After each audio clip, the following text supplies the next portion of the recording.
Good evening. I see the full crew is here tonight now. The full crew is here.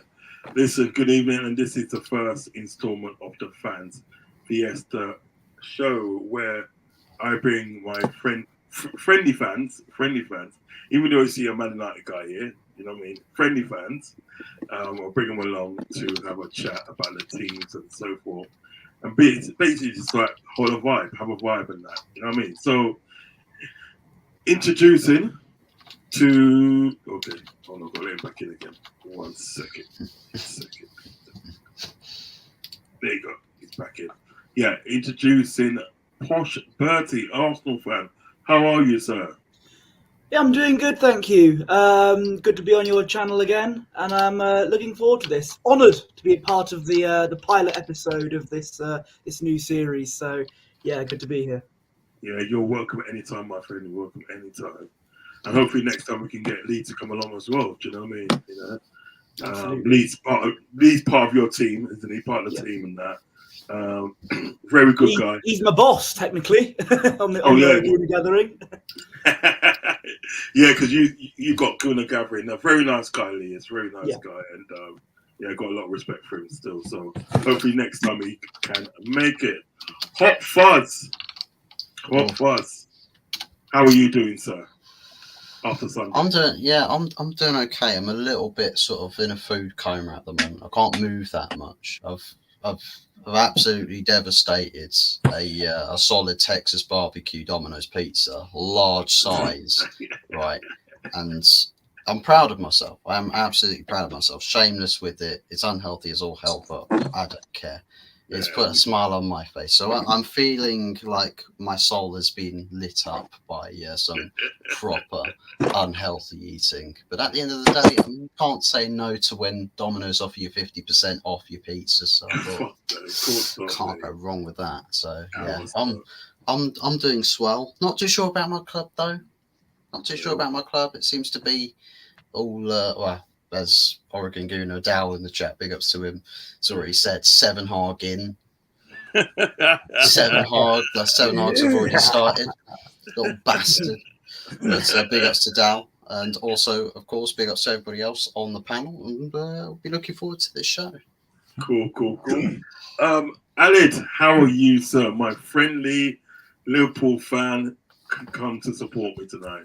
Big up yourself. Yeah. No, I appreciate the invite, and absolute pleasure to be on.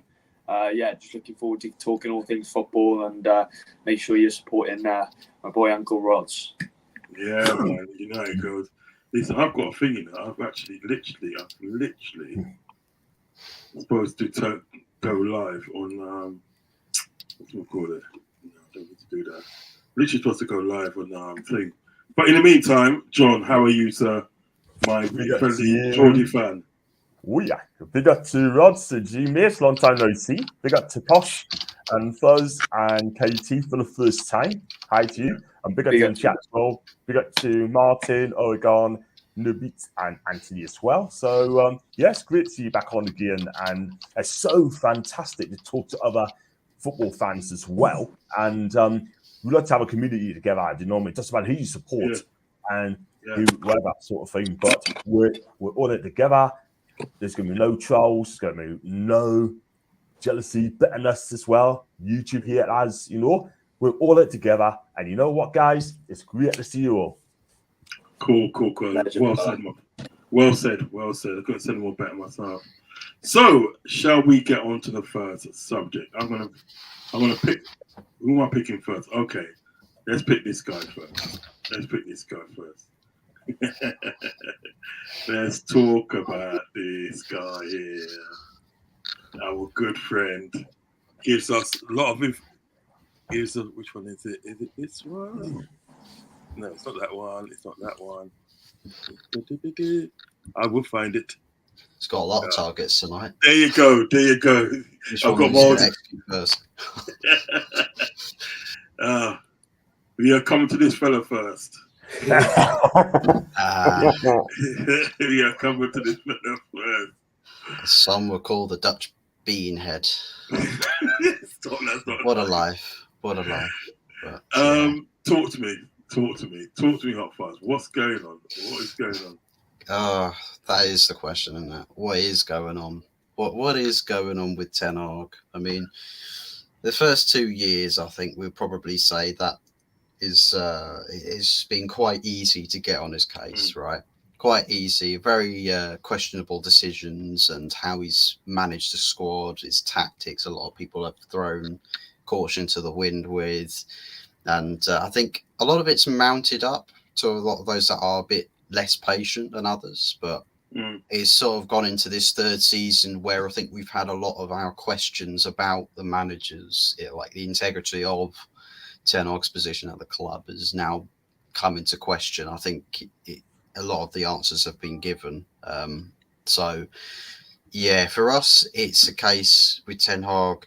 We gave him that contract in the summer with the hope that it would be the start of something where he progresses, he steps up, and we start something a little bit fresh, a little bit different, sway away from the mediocrity that we had of last season, find a bit of form, a bit of consistency, and see the players actually band together to actually put in, solid performances from game to game. But the first 3 games have shown almost a regression of that furthermore from last season. And the biggest damning indictment of that is that he's had some of his players that I think he's been wishing he'd had from season 1. But the thing is that when you've been given those sort of tools, when you've been armed in that way, by this new board and this new support structure. You've sung their praises. Okay, fair enough.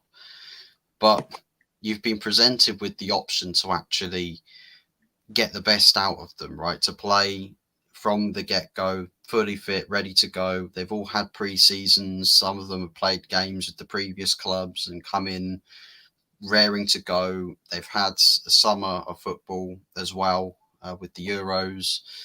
And it's just like, you think, well, let's hit the ground running and let's try and work to make an impact from game one. Instead, he's opting to start players that are not deserving of league starts versus the options he's got on the bench. His tactics have looked quite reminiscent of last season, so the same problems that we would endure versus all sorts of oppositions are still reoccurring. There's still, full cycle.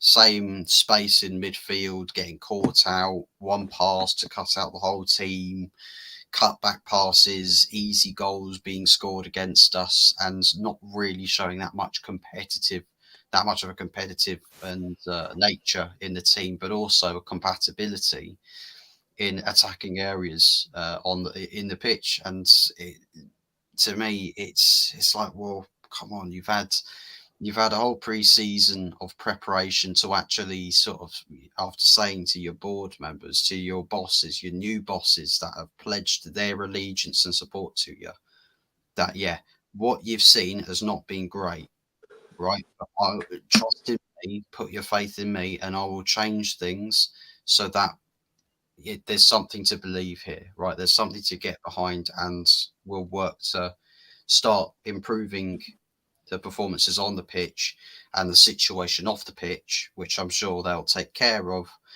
and work together, push in the right direction, and eventually there'll come a point where we'll start to reap the rewards for it. But if anything, he's almost lose to Southampton at this point, and he could face the sack as early as after that game if he loses to Southampton.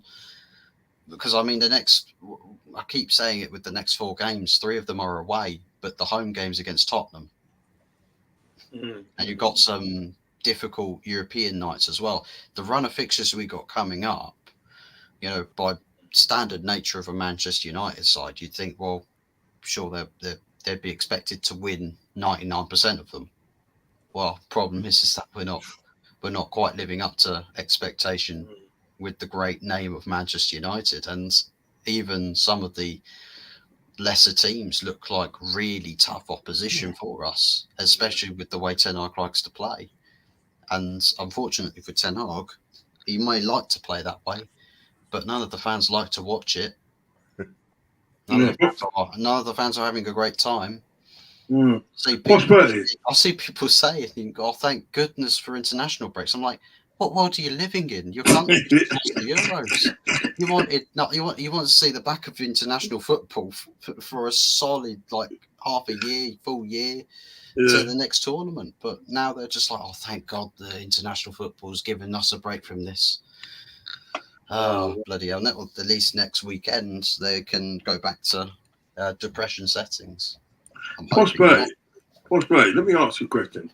Now, do you think it's as much as like a bit of a rough start for Ten Hag and Man United, or do you think at the day that he's actually done? What do you feel? Well, it's hard to tell. I mean, it depends on how he does in the fixtures, which Hot Fuzz has mentioned. I mean, they seem quite tough from the sounds of it. It's in the summer when Ineos took over, Ten Hag was clearly backed in the transfer window because they've signed, on paper, a lot of good players. Xerxes, De Ligt, for example, Ugarte, they just about managed to pick up on deadline day. It's, as we saw in the game against Liverpool, it has not been working so far. I mean, I'm sure the less said about Casemiro's performance, the better from a Man United fan standpoint. But yeah, it's not looking good at the moment for United. John Sinclair, what's your thoughts on our Thoughts situation? on my team or talk about No United? thoughts on United, like Ten Hag and United. Do you think it's a rough start, or do you think he's actually done? Well, the thing is, though, right, I mean, it's easy to sit and say that Ten Hag should be done, yeah. But for me, I mean, I'm sorry, Fuzzy. I mean, I think personally, he needs a bit more time, because if he goes now, who else is going to come in? That is the thing. Do you know what I mean? But if you look at the players he's got, I mean, he's brought in Ugarte, he's brought in Xerxes as well, he's brought in Martinez is back as well, and you got to delete at centre defence as well. I mean, look. He reshaped the team. The problem is, right, it's just the same old United, yeah? You got Casemiro, right? I mean, he started well, but he's gone back to the Casemiro from last season. That is the thing, and I think he's the problem. He's a big problem. You watch him on Sunday, right? That is the shadow of Casemiro, as far as I'm concerned. And I'll tell you something else as well about him. Real Madrid did not give it the players, right, if they feel they cannot do it anymore. I mean, they fleeced United to 60 mil, 70 mil, right? They must be saying, yo, nice. You know what I mean? 70 mil, yeah? And that ain't great at all whatsoever. That's 70 million wasted when they could have got a world-class centre forward. That is the thing. That's what they needed. Xerxes will come good, because I watch him play for Bologna, right? But I think he's going to come great. 11 goals last season for assist. But... you know, I think he'll make it. Boyland is a miss as well. I mean, I think he's coming in together. Yeah. But Marcus Rashford, what is wrong with this guy? That guy needs to be dropped. Yeah. I'm sorry. Sold. And sold as well. I'm not being funny. I wouldn't have him at Newcastle. I'm sorry. I know people, our fan base, gassing this guy and say, Eddie will make Marcus Rashford a good player, blah, blah, blah. Right. But for me, I mean, what's he, 27? I mean, 27 next month. Or this month, I think. Thank you. He should be one of the best players in the Premier League. Where's that Marcus Rashford that we saw the first time he emerged? Yeah? Scoring goals. A couple of seasons ago, banging in the goals, right? He's the problem, right? He is the problem. He just doesn't care about the club, yeah? You should have sold him when PSG came calling, yeah? Sell him and get yourself a world-class striker, yeah? Because you're one of the biggest clubs in the world. And what makes us laugh is, why is there no world-class striker at your club? The back four, right? I mean, Martinez, great. I think he's a great player, yeah? Delete, right? I mean, I'm not going to criticize him because I still think he's a good player, but he's unlucky at Juve, couldn't get in the first team. Bayern Munich is exactly the same, right? Now he comes to Old Trafford, right? Can't even get the first team. There's something wrong there. And Mazzuri, you're right back. I tell you what, he's an 8 out of 10. He's an 8 out of 10 in a minute because I think this guy's a fantastic right back when he's injury-free. But your problem is conceding soft goals yet again, yeah? And that needs to be dressed up. If Ten Hag is going to keep his job. Well, I hope he doesn't lose his job. I'm not saying that to wind you up, but I think, right, there's no one else out there to replace him. Simple as that. And I think United fans will need, and I've got Man U fans, followers as well, who are positive. I hope that Ten Hag give him more time, yeah? And I think he'll probably succeed. But as things stands, right, I think he's having it for the English press. I mean, Anthony should have gone as well. He ain't good enough for United. Definitely not. You know what I mean? World's most expensive fidget spinner. Yeah. But it's his, you know what it is? It's his face, you know. It's his face. Well, you know what? It's also his comments after the match. I mean, man's going on about Harry Potter. Mate, I get it. Losing to your biggest rivals can make anybody lose their heads, but man's going on about Harry Potter. How about Arnie Slot sitting on the desk segment and breaking down all your weaknesses in 90 seconds? Fucking hell. This man figured you out in 90 seconds. Imagine that, you know. Exactly. I mean, there's not many managers that are that less intelligent than Arnie Slot. Yeah. They'll probably take about 120 seconds, but still. Yeah. That's a minute and a half, right? And I think about it. I last longer than that in bed. Alan, talk to me, man. Talk to me about the Arnie Slot situation, man. Talk to me, Alan. About Slot, yeah. Just not like, not Slot. Ten Hag. Yeah. Honestly, mate, it's shambles. Like, you're just watching it and you're just like, oh my God. Do you know what I mean? Like, I think I agree with what a few of you said, like, about, I just think they couldn't find a manager. And you know what I mean? They were out of ideas. I mean, Ten Hag looks like he's just out of ideas and he's just riding on, a bit of arrogance there as well. I know you were speaking about it last night, Uncle Rodz. But he's just like going, I've got a game plan. Nothing's going to change. It's mental because, like, with the problem with United is they try and just build. I always think of it like a table. If a table has like four legs, those are the foundations. Now, if those table legs are made of Pringles, you're not gonna like put anything on the table, are you? Because it's just gonna crush. Do you know what I mean? Like, you need solid table legs. They're the foundations. And United don't have any foundation. They don't have any sort of underlying sort of like a structure. Like, do you know what I mean? Like, it seems like they're just like trying to. They've been rebuilding for so long, but because they chop and change, I don't know what it is. But I'm at the point now. I just don't know what it is. Do you know what I mean? Like, the owners, and then they chop and change the manager. I don't think he's the right man. But, their body language is shocking. They play the same type of way. We picked them off so easy. They just tried to play out the back, targeted Lisandro Martinez and Casemiro, and we just absolutely bullied them because we just nullified anything they could do with the ball, which was try and play out from the back. And as soon as we turned over possession, Liverpool were controlled and deadly, precise in the way that they play, and just absolutely punished them to the highest level. So, yeah, men against boys on Sunday. All right, I'll read out some of the comments before we go on to the next subject. And we see who's the lucky one that's going to get it. Good evening. This is from Martin Watson.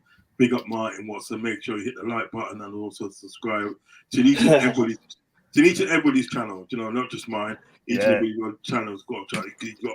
You've got like Guna Gathering, you've got Hot Fuzz 44, you've got John Sinclair TV, and you also got like Cop Talk? Is it Cop Talk? Yeah, it was Cop Talk, but because Klopp went, I had to kind of like evolve the name a little bit. So it's now KT Sports. KT Sports. You got KT Sports here. He's got his channel as well. So make sure you guys like and subscribe to everybody's channel on here, not just mine, everybody's channel, because everybody deserves the love. Especially Hot Fuzz in this time. I need God at this point. Just to make the Man United season again. So he says, good evening. The infant's good looking, sexy. It's the choice. I know what it is with Martin, right? He always does this, that. But you know what? Big up to you, Martin. Bless up to you, man. And he's one of the regulars as well, man. And he's a great guy. Brilliant. Good. Speaks sense as well. Good. Oregon Guna says Serenag in. Big up star. Nerve Beats, big up Nerve Beats, man. One of my good friends, Nerve Beats, we've done a show yesterday on the channel yesterday. LRFC Forever, and we had a guest on there. We had a Man United guest on there. Nuruddin from Saeed's channel. Do you know what I mean? And he was on there, and I'll tell you what, facts, pure, undirty fact. In it, Aled, it was just, I was literally just sitting there, listening to him. I was just what he's saying. I didn't even want to. Yeah, I just was wanting to sit there and just absorb what he was saying because he was just, he was spitting facts the whole way through, to be honest. Yeah, so Nerve Beats football analysis. He said Fiesta. Anthony Herbert in house. Big up Anthony Herbert. And I'm sure that's Anthony Herbert from down Bristol way, innit? Hot Fuzz. Yeah. Yeah, Arsenal supporter. Very nice chap. Big up. He said, big up the panel. I hope you well, Big Fuzzy. up, Anthony. Eric Ten Hag in, everyone. Arteta in for life contract. You did. Big up Dell and Anthony has come from Hot Fuzz itself. Arteta in Anthony. You had to get that one in, didn't you? Yeah. John Sinclair says, bless up people in the chat as well. Hope everyone is well tonight. That's a good message there. God bless you all. As Alfie Smith.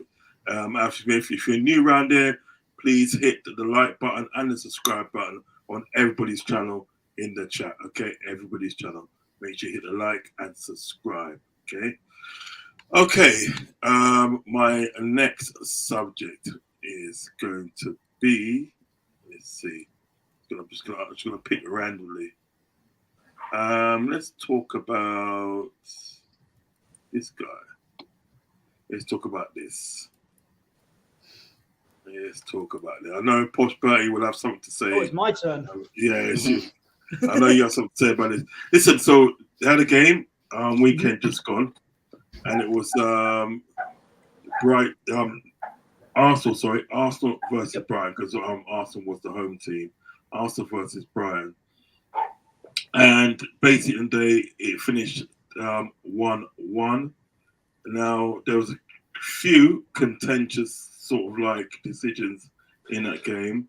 One of them it was contentious, but I can understand it, and that was the red card that Declan Rice received.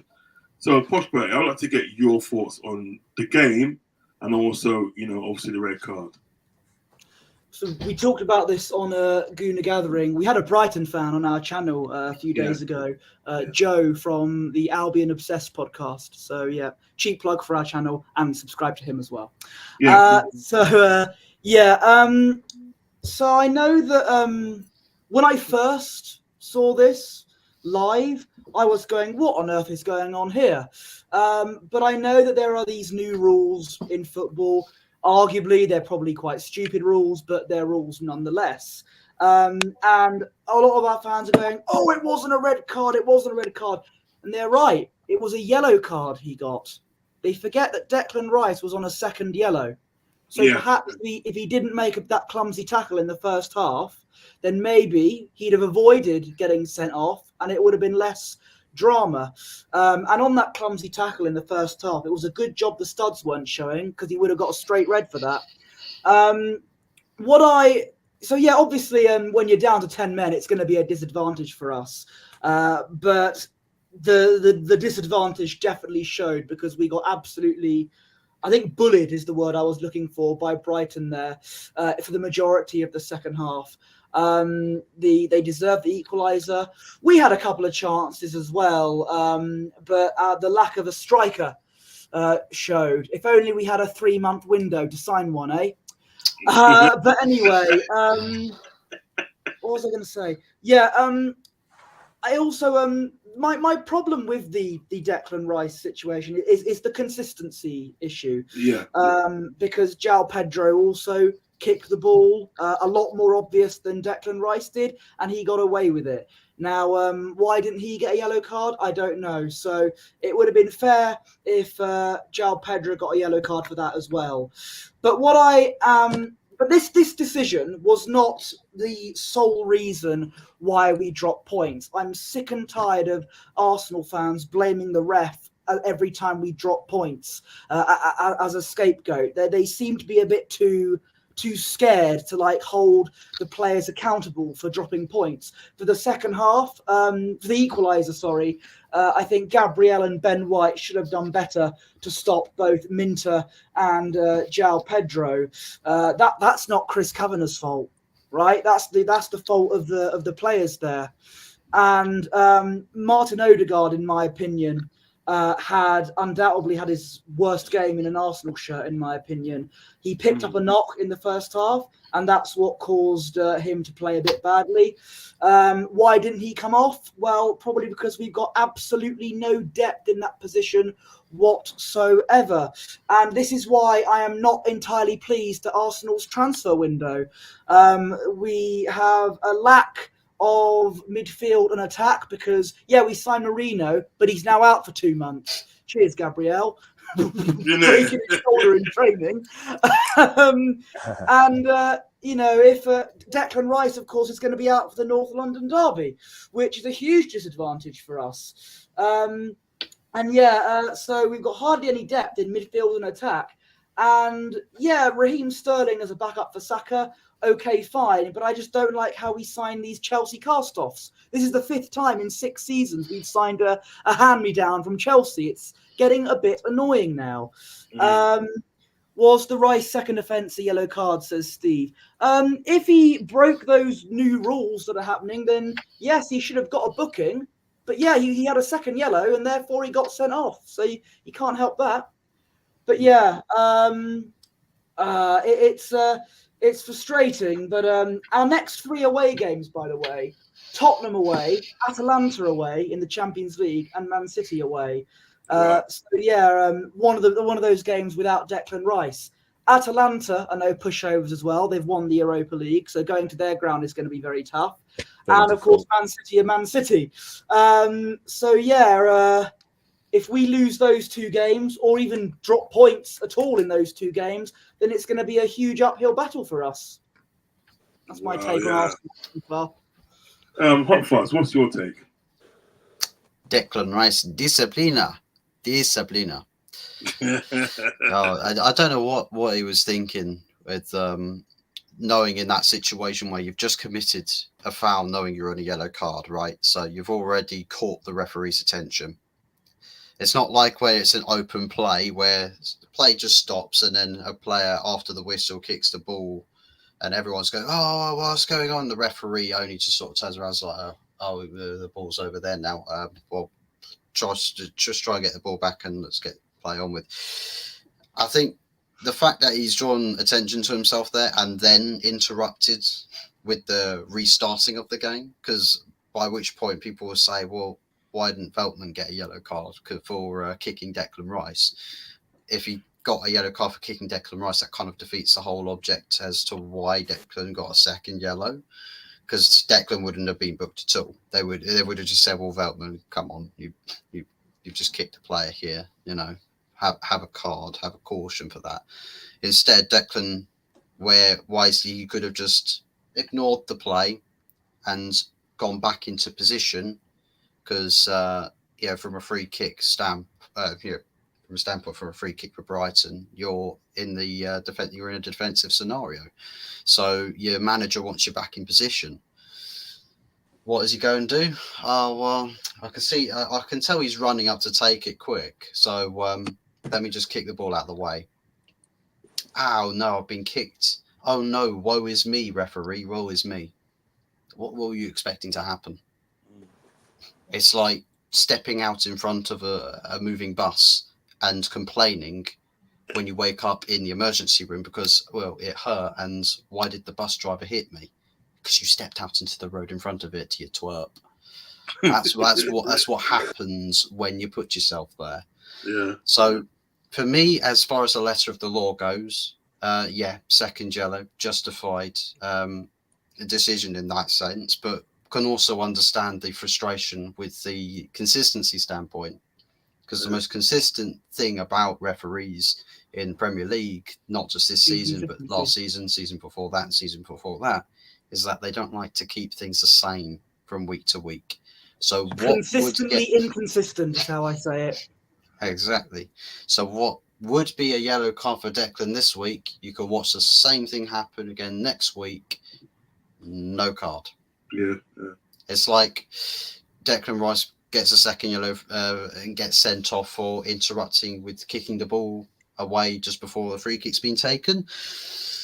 Sorry, John, but Joe Linton can turn into a prime JBL on a football pitch and absolutely almost send Neto to into the emergency room with a clothesline from hell against Bournemouth, and VAR didn't even so much as look at it. So inconsistencies is the thing that I think most people are probably needing to go and preach to, because it's like, come on, you had some big chances after he went down to 10 men, did Arsenal. Kai Havertz, I mean, everyone raves on about this guy being the 20, 30 goal a season striker. And I'm thinking, well, if you go deep in all four competitions, then there's quite possibly a chance he will be a 20 goal a season striker, but you're looking for the 20 goals in the Premier League, because your Premier League is where you're missing a goal or two to pick up the extra points to actually make you win a title. Yeah. You have not got the clinical striker in that team setup. Jesus is not that player. The nearest player to clinical you could probably say is probably Leandro Trossard. He's probably the most likely to get most of his shots on target and convert his chances to goals. Bukayo Saka just cuts inside and uses his left foot. One-dimensional player. Very good, but one-dimensional. Martinelli loves running the ball out of play for goal kicks. I don't know why. And, I mean, who else? Reece Nelson's gone. Eddie Nketiah's gone to Palace. So, thank God. And you wonder. It makes you wonder. What did Edu do in the summer, where he looked at that and thought, so chance conversion, we're relying as a team at the moment on everyone pitching together to share the goals rather than having a focal point with a high conversion rate. You don't have a proper focal point that's got good conversion. You've got a focal point for a player that can hold up play. Kai Havertz can link up play that way, but he's not the converter. He's not the goal scoring striker. So several big chances when you're down to 10 men, which is funny enough, because being down to 10 men, your best chances came after that red card. Best chances came to nick the game 2-1 after Brighton had scored their equaliser. For me, I thought Brighton lost their spark of creativity or their killer instinct when they went to 1-1, because they had the ball down at your end of the pitch and then it just stopped. They didn't really test Raya that much. Crosses going astray. He's just picking the ball up like Raya did make a very good save, though. Raya did make a very good save at one point. That could have easily been 2-1. So, but that's about it. Well, I mean, those big chances happen 11 versus 11. The fact it was against 10 and Arsenal were camped in their own box, you would have thought that Brighton would be absolutely peppering that goal and would be collapsing against that. But he stayed in the game, credit to the defence and in that moment in time. Shame about the goal that I think it was Saliba had sort of put the shot off, and Raya had actually saved it but parried it straight into the path of the follow-up player, Joao Pedro. So for me, there's the situation with Declan Rice. It's just a discipline issue on the pitch. He did something that he just did not need to do. And the Arsenal faithful, I don't know. Their players could literally just absolutely murk people on the football pitch, and I'd say, well, it's just justice, isn't it? For all the times we've been robbed. Because it seriously feels that way. Like it's only ever against Arsenal, but that's the whole other conversation. Same applies to transfers as well. Like when Raheem Sterling was signed, they hyped him up like we've just signed prime Ronaldinho, and that's why I said on Twitter we could sign Anthony, and our fans would be like, "Oh, yippee! Edu's cooking." I'm like, "Come on, be realistic here." John, what are you saying about the situation with obviously how Arsenal played and Declan Rice situation? I'm going to kind of agree with you on the other sort of thing. I mean, Declan Rice, listen, personally, I don't think he deserved to be sent off. Like, I mean, look, it's 6 of one after dozen to the other, man. I mean, look, obviously, I don't pronounce it. Declan Rice tried to kind of get out of the way, and there's ball throw-ins and that. But Declan Rice got booked earlier on, but it's a mad one really because I didn't quite see it properly, but I had to watch it about 10 times, and we look into it at the end of the day. I did think he deserved to be sent off, to be fair, but it's a bit harsh. But you always run the risk of getting sent off for a thing like that. But if you're going to do a thing like that, I'm not listening to Kenny Ken today, and he said, if you're going to do that, then do it in the 90th minute, not in the 49th minute, because that can cost them the game. I mean, people saying that he cost Arsenal the game, but it's a bit of a madness what he did. But for me, I can't see him done anything wrong there. But Feltman, I think, made a play for him, and he got exactly what he wanted, I guess. But I mean, you knew he saw the yellow card, and North London was going to come in a week on Saturday or Sunday, whatever it may be, and Declan Rice kind of missed that game. So people say it's a Dafford card, and he's going to miss the derby. So, it's a hard one. Hard on Rodz. Very hard one. I mean, look, when you look at it, I watched about 10 times, and we look back at it, I think he did deserve. My motto is that I think he's trying to waste a bit of time and trying to be clever, but didn't quite work. I know. I just think at the day, sort of, he knew what he was doing when it came down to sort of like, because he had a flick of the ball, and I think to myself, look, if you're on if you're in a yellow card, you've got a yellow card already. You know how sort of like referees themselves can be very temperamental. Do you know what I mean? Yeah. I agree. Do not give them an excuse to show you another yellow card. You know what I mean? Do not give them an excuse. And I honestly feel, Alid, that Declan Rice gave the referee the choice to give him the next yellow card. Yeah. When you're giving a referee a decision to make and an opportunity to make that decision, you're kind of playing that stupid games. I mean, it goes back to the adage, play stupid games, win stupid prizes. And when you're on a yellow card, you're kind of leaning into that territory that you kind of need to be on a bit of a tightrope. So, Declan Rice has played that risk. It's not quite come off. I get some of the frustration across the Arsenal fan base when it comes to inconsistency, but I suppose you can extrapolate that across, every team, because every team has, dealt their fair share of, robberies. As I say robberies, but you know what I mean, inconsistencies with decisions. There is a ground to really look at it. Like next week, a certain situation will happen, very similar, and maybe a different outcome.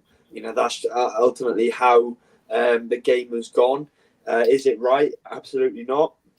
But ultimately, Declan Rice, has to take accountability, and I think, like you said, Uncle Rodz, when you're giving the referee a decision to make, I think it's about taking accountability, and I think Declan Rice has to acknowledge that he was in the wrong there. He should definitely have not done that, especially on a yellow. That's not to say João Pedro shouldn't have got a yellow card as well, but ultimately, in the context of the game, in the situation of the game, when the win is not there, they're not of significant. Where it was on the pitch as well, you have to think it wasn't of a significant threat to Arsenal. It was deep in Brighton's halves. Like, do you know what I mean? Like, it's just about managing the game, but also having that.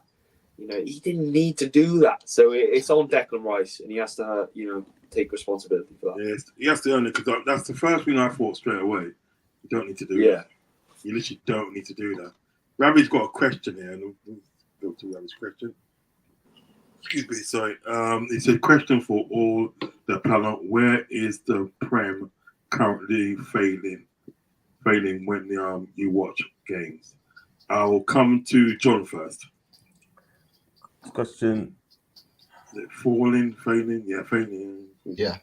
Question all about where's probably currently failing when you watch the games. In what sense, Ravi? In what sense? I think it needs a bit more context to it, doesn't it? If I were to allude to that question, I think what he's probably referring to is it when you watch a Premier League game of football, what sort of disappoints you the most with the experience? Should there be something that disappoints you when you watch the game? So, for example, like VAR, constant Yeah. interruptions or something. Is that the thing Yeah. that gripes you the Yeah, most? I or think is they there get- something else? exactly my point there. VAR. I mean, look, not consistency enough. It's not enough consistency. Yeah. You just mentioned there as well, Fuzzy, that Joe Luton should have been sent off for that clothesline on the goalkeeper, right? I mean, it's just basically, I mean, it's just not consistency enough. You know what I mean? It's just you know, every season it's supposed to be something different, right? And it's just getting worse. Yeah. I mean, to be honest, today I think like if say for instance today, so like this yellow Declan Rice got a second yellow last week, and then also when the Premiership starts back again on the 14th, if somebody gets a yellow card for the same thing, you know what I mean? Like two yellow cards, but like the second yellow card is that, or even the first yellow card is that. If somebody gets that for the same thing as Declan Rice, we wouldn't be talking, wouldn't be saying anything. Do you know what I mean? Yeah. We're saying, it's consistent. I may not agree with it, but at least it's consistent. Do you know what I mean? It's consistent. I can understand why he got the yellow card, and I thought with sort of like Declan Rice, not being funny and no disrespect to any sort of like Arsenal fans that may be watching, and obviously my friend on the panel as well. But I thought that, are you stupid or something? Do you know what I mean? Are you stupid? You got a yellow card. Whether the yellow card that you got was warranted or not, you're on a yellow card. Yeah? You know what I mean? Why would you do that? Why would you even attempt to do that, right? We had a game with Crystal Palace, I think it was last season. Yeah, it was last season. And he got a yellow card, yeah? And the yellow card that he got, fair enough, it was minimal. Do you know what I mean, right? But he got a yellow card, right? Yeah. So then I think what it was, can't remember who had the ball, right? But he went in and he went for a rash tackle.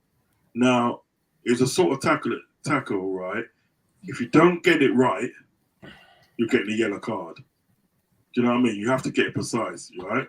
Now, I said on this guy's show, Crystal Palace guy's show, right? I said, if I was him, I wouldn't have gone in for that tackle, knowing that I'm on the yellow card, because it was too risky to do. What does he do? He goes in for the tackle, gets it all wrong, gets a yellow card, gets sent off. And he got all the fans at the day moaned, said, "Oh, that's not a yellow card. You got sent off." Blah blah blah. Don't give the referee the opportunity to brandish the card. They always tell you that. Your coach will tell you that. Everybody will tell you that. Do not give the referee opportunity. It just don't make no sense to me. Okay. Don't make no sense. But we move. What's it? Old school Gooner says, "Right back at you, Fuzzy," and he's laughing. Mama Flossie in the house. Big up Mama Flossie. Big up. Big up old school. Big up Mama. Big up. Here's hi Mama, and old school's got one down here. I think he's got one down here. I said in the chat on Fuzzy's channel the other night that the Man United job is huge. Ten Hag is the wrong man for the job. I think there'll be a lot of Man United fans that would agree with you on that. Evening, John and all. That's come from Alan. Alan, make sure you like and subscribe to the channel. Make sure you hit the like button and subscribe to everybody on the platform. Make sure. Hi all. That's come from Paul Taylor. Paul Taylor, make sure you do the same. Make sure you like and subscribe to everybody on the panel. Trust me. Everybody on the panel on their channels put out some great content. Trust me, great content. Rabbit's in the building. Hot Fuzz had to splash his face with water when the third Liverpool goal went in. Is that true, Hot Fuzz?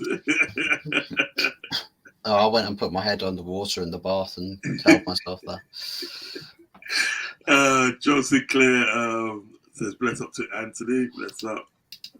And Ravi says, "Mr. Structure, he's a safe guy from his channel, United Real Therapy.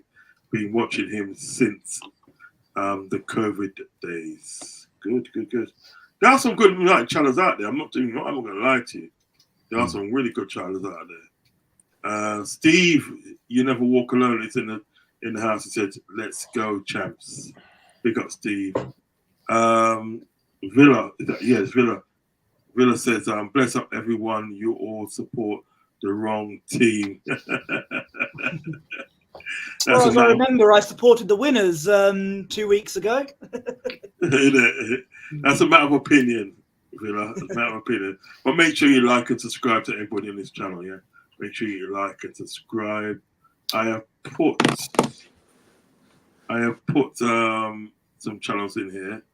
I think this one is your one, Gooner Gathering first. You know what I mean? So yeah, so like and subscribe. Please do. Oh, Ravi, I'll get Ravi to do it. Ravi, you're modding this channel. Can you put these guys' link in the chat for me? Put these guys' link in the chat for me. Okay. So next up subject.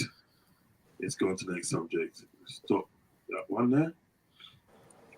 And we talk about. I think you're next, actually. John. I think you're going to be next. Say again, Roz. You're definitely next. You're definitely next. Thank There you. you go. There you go. There you go. Yeah. Eddie Howe, is he the man or is he not the man? This is the question. For me, he's 100% the man because I've got to support my manager, and I think Eddie Howe's done a fantastic job. Yeah.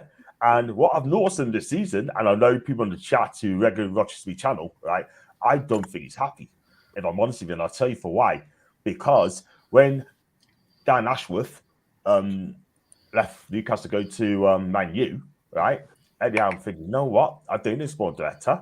But what he didn't know, right, that Paul Mitchell has joined up as the new sporting director, yeah? And Eddie didn't know anything about it, yeah? Now, there's been a lot of falling out within the board, whether people like it or not. Let's be real, Steve, Newcastle. And the thing is, right, I mean, Amanda Staveley, today, I was told or heard, has been forced out of Newcastle United. And her husband, Mehmed, they've both been forced out of the club because there was something going on inside the club. And Eddie Howe Eddie Howe wasn't very happy about that. Yeah, you tell by his demeanour in the press conference, he doesn't sound happy for me. And also the England job has come up as well. And that's the thing. The problem is, right, I mean, I don't think, and this is just my opinion, I don't think Eddie and Paul get along. Now, I could be wrong on that. No one don't know what's happening behind the club, but I don't feel they're happy. I don't think he's happy. I don't think they go along. But the bottom line is, I just think it's just something ain't right. I think Eddie will probably want to move on, manage England. Now, I'm not saying he will go to England, but if England came calling for Eddie Howe, I think England's going to watch the situation with Eddie because Eddie is the number one choice. That's just my opinion. But if they come calling for Eddie, I think Eddie's going to reconsider it. He's going to consider taking a job on because I think he's not happy now Amanda's left.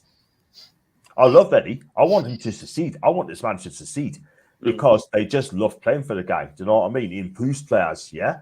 But I'm getting people now saying that he ain't a big enough name manager, yeah? Because that is the thing. If you want to win trophies or win a title, then we need an elite manager, yeah?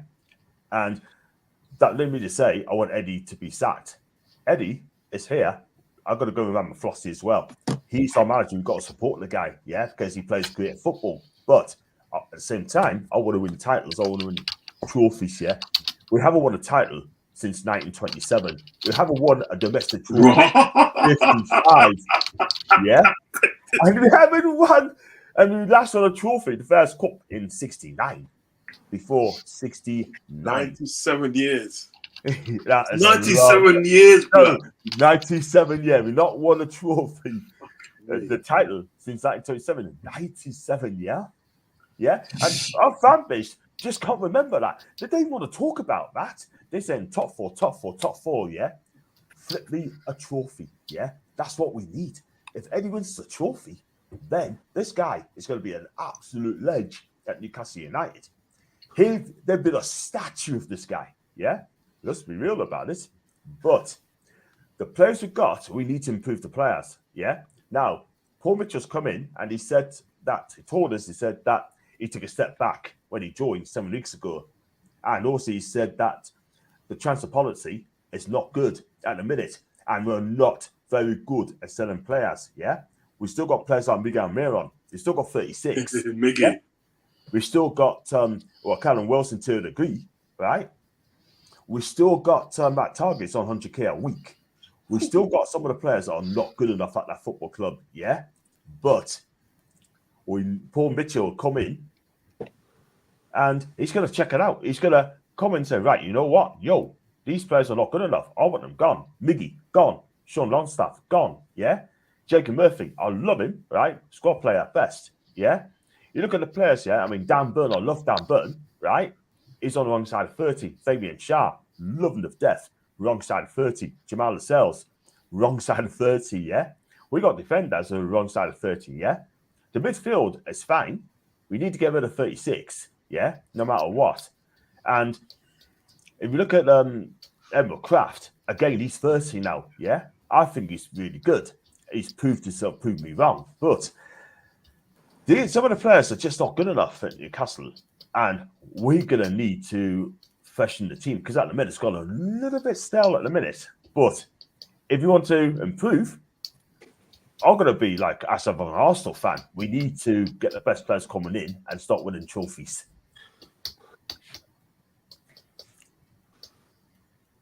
Eddie Howe's my manager. Yeah, great. I rate Eddie Howe. I do rate Eddie Howe. Hot Fuzz, what's your take on Eddie Howe? I think he's right now probably a very good choice of manager to have, considering that he's one that's quite likable by players. I think what you want to do is at the point of your transitioning towards a point where you start to compete and win trophies, you want somebody that keeps everybody on side and patient with sort of getting you into a position, because it's not like where you're a club that's already winning trophies. You go through a trophy drought and then you try to bounce back to winning trophies. Newcastle are coming from a space where you're lower down the table and have been for a long time. So you've got to sort of do all the foundation works and build everything up layer by layer to get to the point where you start to win trophies. So I think right now, Eddie Howe's probably the ideal choice of manager to have. I think with what we're seeing, with how the transfer window has gone, I didn't actually realise it until recently just how bad it actually was. I can give Paul Mitchell the benefit of the doubt that he's only sort of come in, almost halfway through a summer transfer window, or a third of the way through a transfer window. Same thing we had with Dan Ashworth and Omar Barada. Both of those guys didn't start working for the club until almost a whole month into the transfer window. So they can't really have everything laid out in front of them as to exactly how everything's got to go and have it in effect once they get in there. So he's sort of coming quite short notice, and I think he's highlighted all the issues, but he's got to find a way to actually solve those issues for his manager, because the thing is we don't know what the manager's temperament is with Eddie Howe. And if the job becomes really difficult and the pressure just keeps mounting, you start to wonder, well, is the job tenable? But on top of that, is Eddie Howe the sort of character that sees things coming up quite short in terms of backing from like the board, people above him, his bosses? Is he getting the backing he needs, or that he feels like he should be getting, in order to progress his team? Because if he's still got players that shouldn't be here, Manchester United is a perfect case example where you keep a player for longer than they should do, or that they should be there for, they start to stink out the dressing room a bit. Because it's like you need to have a well-oiled machine. You've got to have, the second the player is beyond, use by date or sell by date, get them gone. move them straight out the club. You've got to be ruthless with it in terms of how you handle the squad assets. At the end of the day, people and fans will say, they're humans. Do me a favor, please. Get out of here. Get out of here, man. Shit, I'm saying. Yeah, pretty much like that. Maybe not that sort of like way to the player's face, but stand on business, right?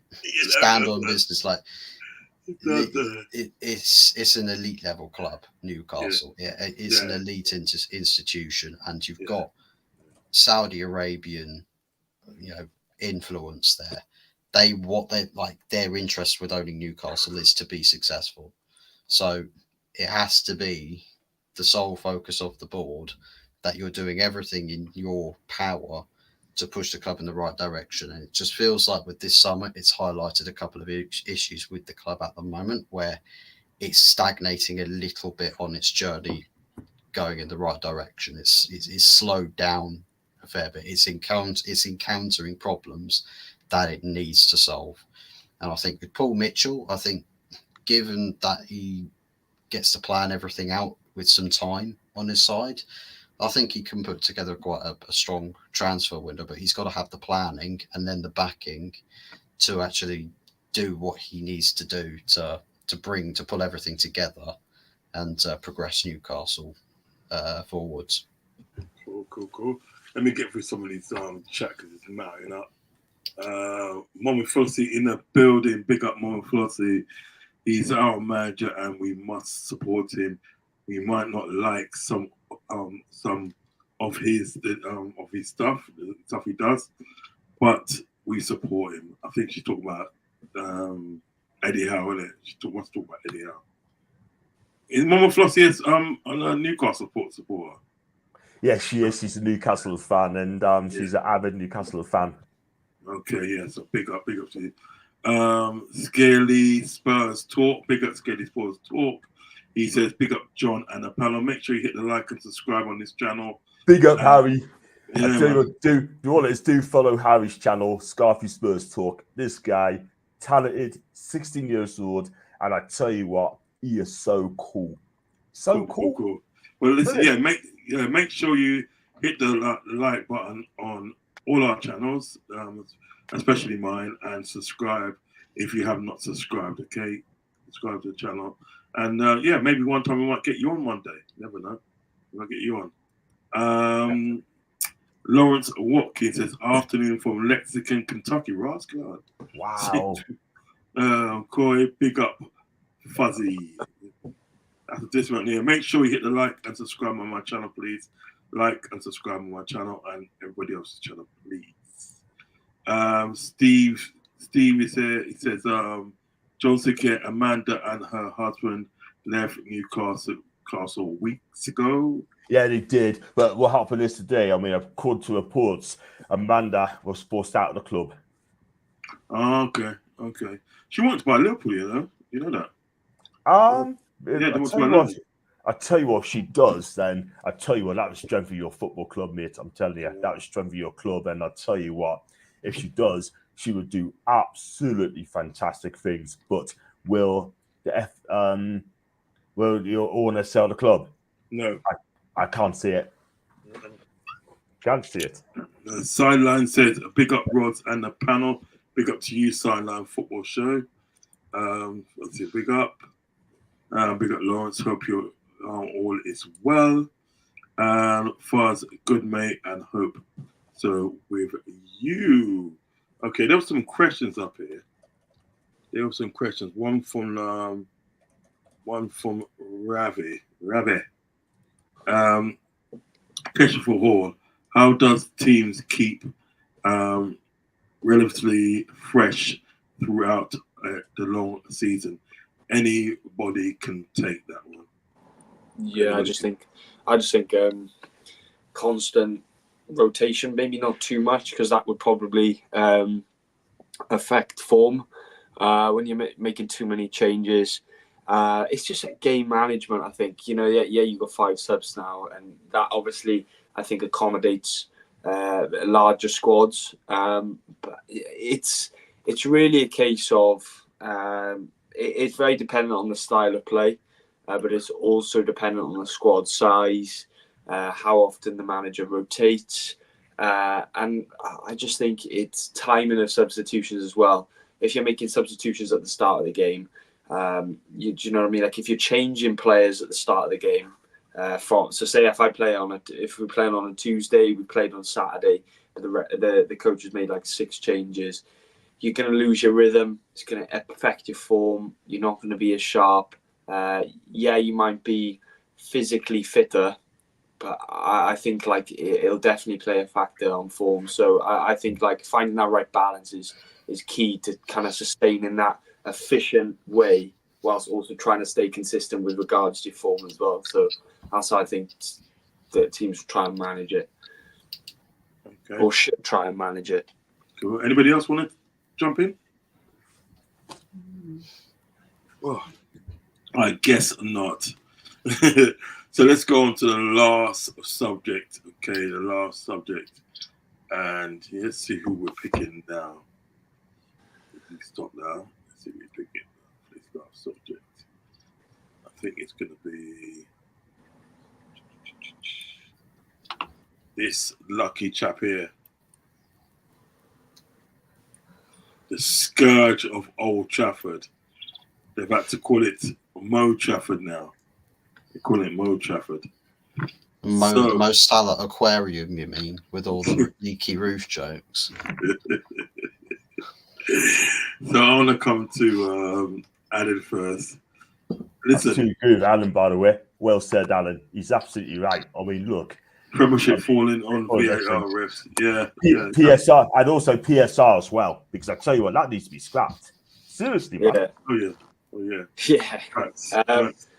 No, I want to come to Alan. I'm asking, like, listen, very good game on Sunday. Very good game. You can't deny that. And he's been playing well in his opening games. Do you know what I mean? He's been playing well. And, you know, Mo Salah is that kind of guy that when he steps on a pitch, he's breaking records. Do you know what I mean? You know? But he said, look, I haven't been approached about sort of like a new contract. Yeah. And he said he thinks this might be his last season at Liverpool.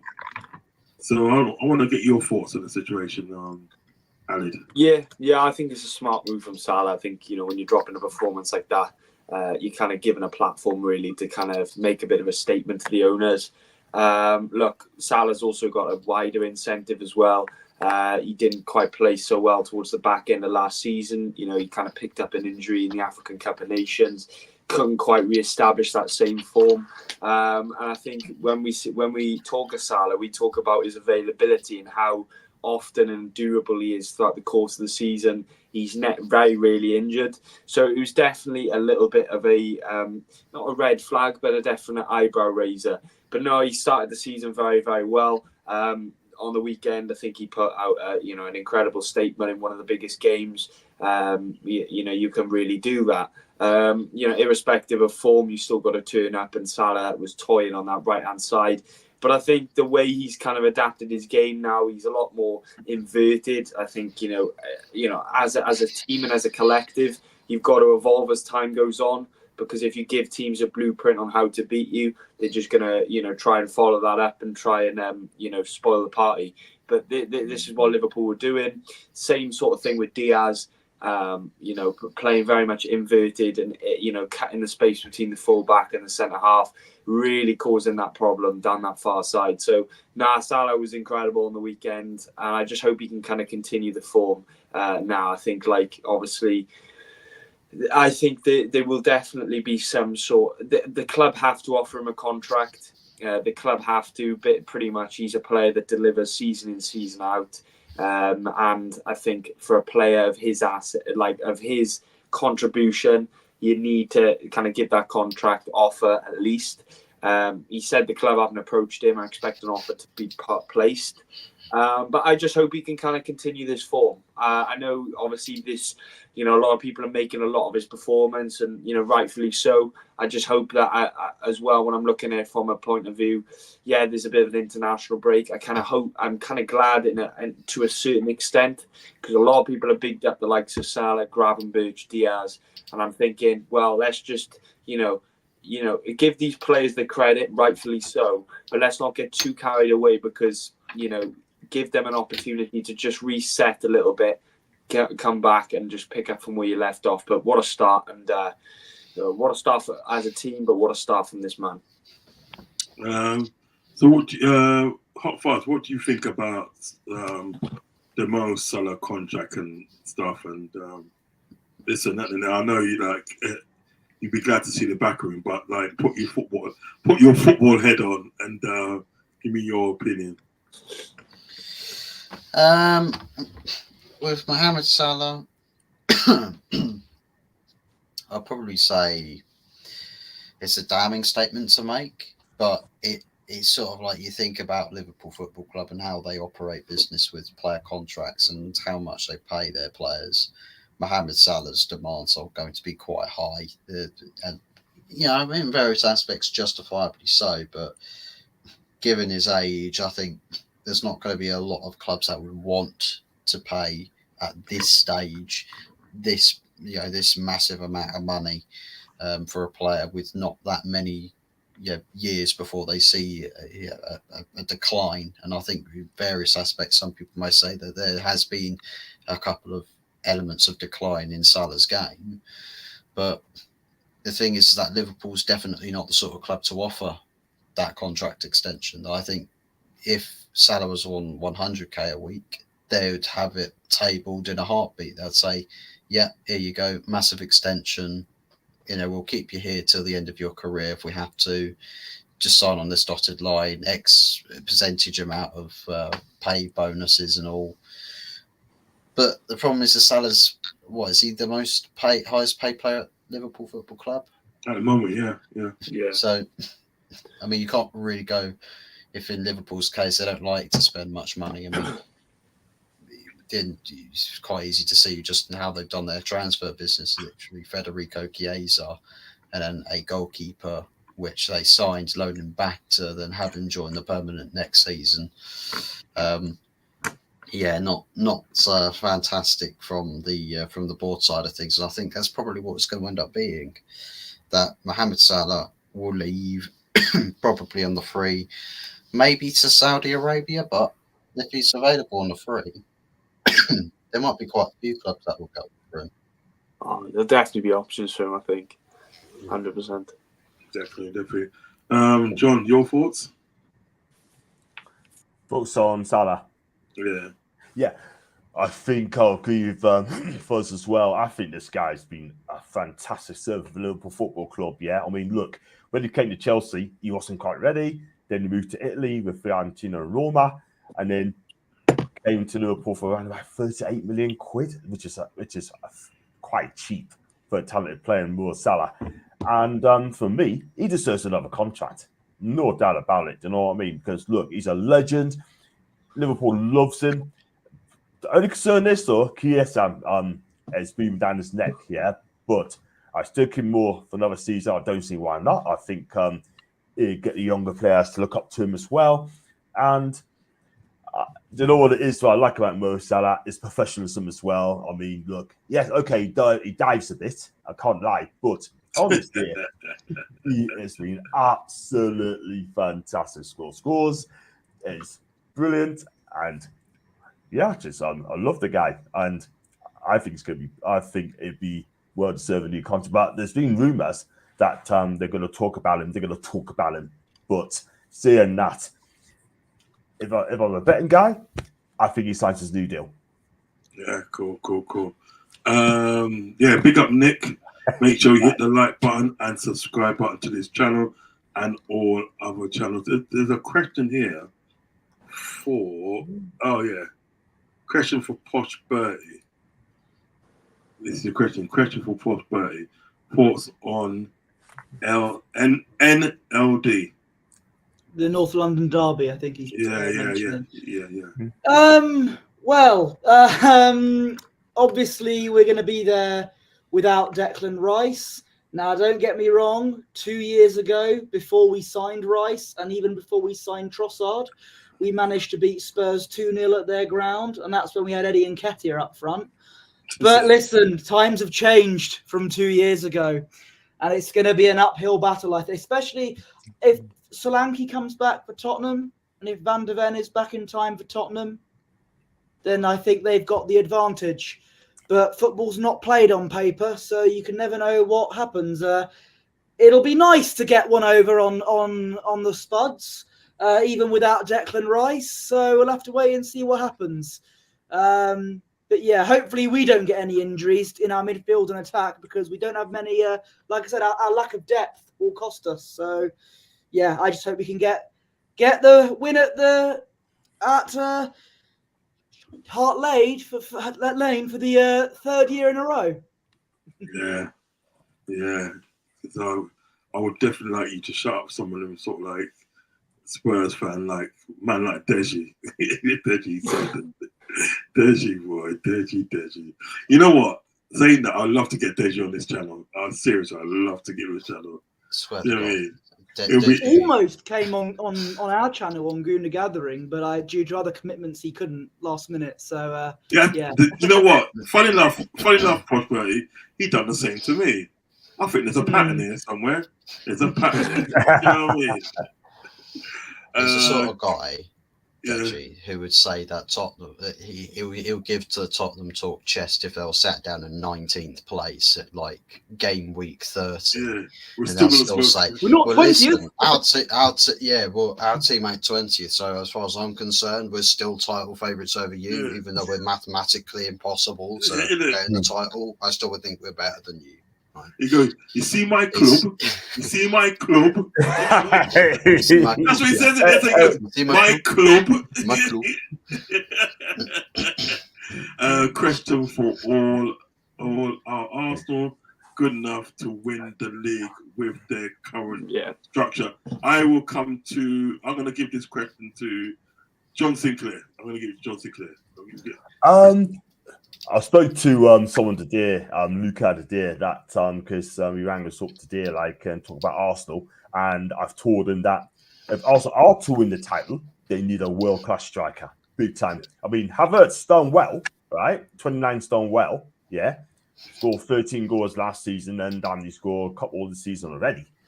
But they need a killer. They need an absolute killer. I mean, they sold Eddie Nketiah, right, for 30 mil to Palace, I believe. They should have got a centre forward straight away. Or Super Duper Mick, right, comes in, right? He should be looking at a centre forward, you know what I mean? But for me, they just don't want to pay the money for it, apparently. So they got the money. I mean, Jesus, look, he's good, but he's not a centre forward. He's like a 10, like a winger. Yeah. He's a support striker. Supporting, exactly. 29, right? Listen, he's done well, like I said. He can play out front, yeah, but he lets drop back in midfield as well and goes on the wing as well, even though he's left-footed, yeah. But go and get a world-class striker. That's what you need. If Arsenal gets that world-class striker, it gets them the title, yeah. That is why they haven't won the title for the last 2 seasons, because they haven't got a world-class striker, and one of them, you bottled the league, yeah. And I'm going to speak facts there. But last season, you came close, but not close enough. For me, if you are going to win, right, you need a centre forward real quick. But the window's gone now. I think now, January's the time. But, Super Duper Mick will not get a strike in January. He'll probably wait till next summer now, and give Havertz every chance as well. Cool. Listen, come to the end of the show now. I love Super Duper.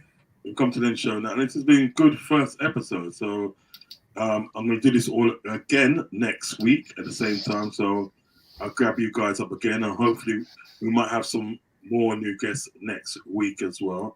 Do you know what I mean? John Sinclair, he's taken my comment off the chat. And he's saying, I haven't. Arsenal need to kill a striker. they win the league. No, he's saying, he's basically saying that you quoted what he said. You know what I mean? You know, but like, say, even as an Arsenal fan, I agree. I agree with that. Yeah. If Arsenal did have a striker, I'd be a lot more optimistic. Yeah. I still think Arsenal have, that underlying structure to go there and win the league. But it's they've kind of proved over the last 2 years that they can compete. I think it's about who you're competing against, and this City team are a freak because they just find a way to somehow get it done every season, it feels like. So as Liverpool fans, Uncle Rodz, we know what it's like. So we can definitely relate. It's one of them situations that I think Arsenal definitely have what it takes, but it's about who you're against. It's just about doing the job. And if you're in the conversation, then you know what it does well. And sometimes I think with Arsenal, it depends what Arsenal turns up on the day. You got an Arsenal that turns up on the day that's literally and day takes no prisoners. Then you got an Arsenal that turns up that sort of like it's lethargic, just don't really play the way they should do to win games. So to me, and they depends which Arsenal turn up. If you can get that sort of Arsenal, that killer Arsenal, you know what I mean, that turns up, trust me, they would blitz. Yeah, they would blitz most teams if they, on their day, and if they're on it, they'll blitz most teams. I've got a thing with that.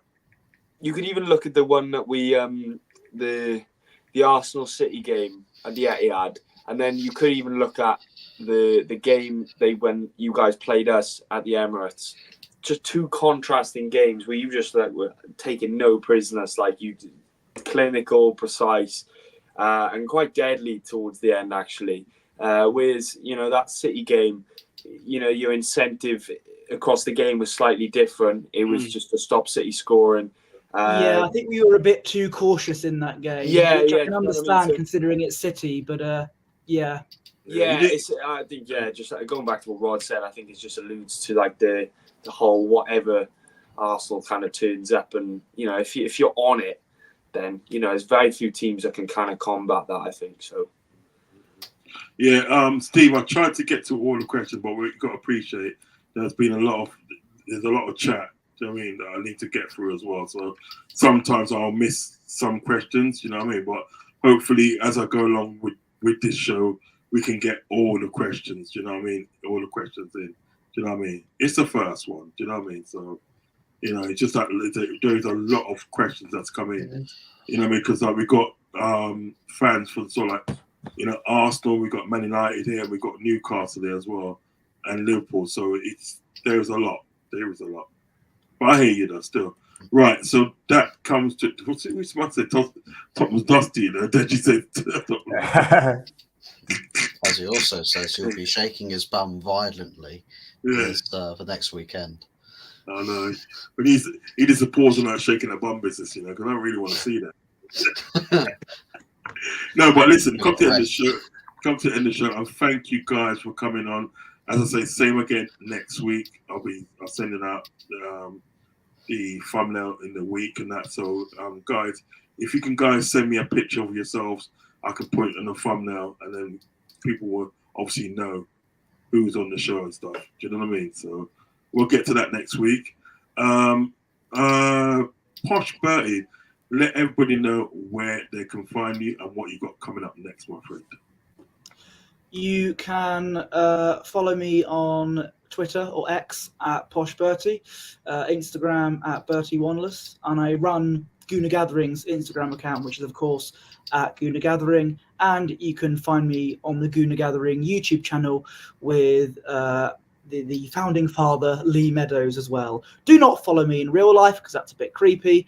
Yeah, that's about it.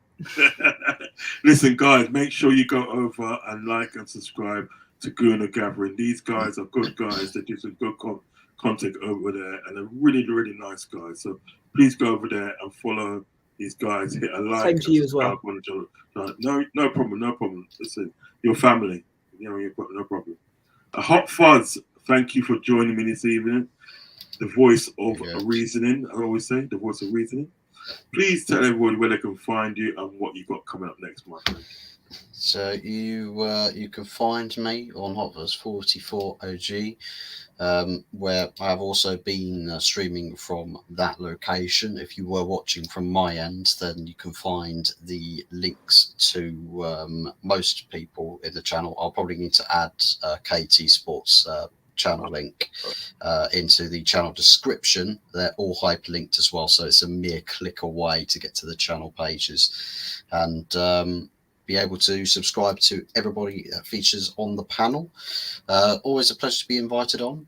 As for content coming up, it's just whatever gets mentioned. I think we're making a few club movements in terms of new members of staff, professionals, again, former City people that have been a part of their sports science and their analytical side of the game. So maybe somebody who actually knows what they're looking at on a spreadsheet rather than trying to play Connect 4 with somebody from Mayfair offices might make a difference in how we structure ourselves and prepare for the upcoming games. But yeah, once again, big ups to everybody on the panel, big ups to everybody in the chat, and yeah, looking forward to future episodes.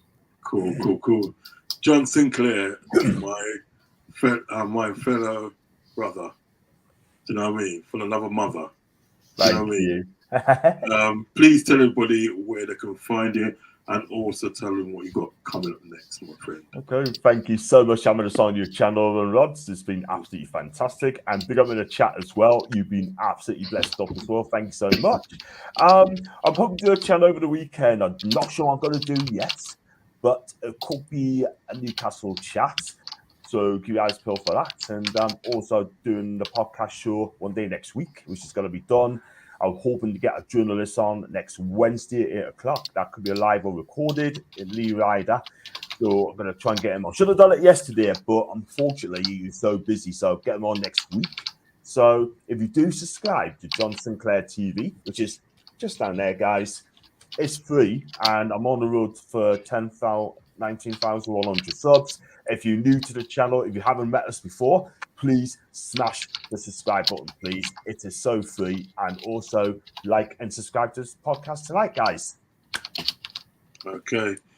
Steve says, I enjoyed being was it? Yeah, in Man United Spaces. The toxic thing. Yeah, it's kind of wild over there at the moment. It's kind of wild over there. Still, listen. So, guys, I've got a show on Friday. I think it's gonna be about half past 5, between 5:30 and 5:30. But stay close to socials, and you will know. Okay, I will let you know. And and many more shows coming up. And obviously we got episode 2 next week. Okay, so guys, thank you for joining me. Good night and God bless. Thank you for having me. Thank you, guys. Take care. Thank you, guys. Legends.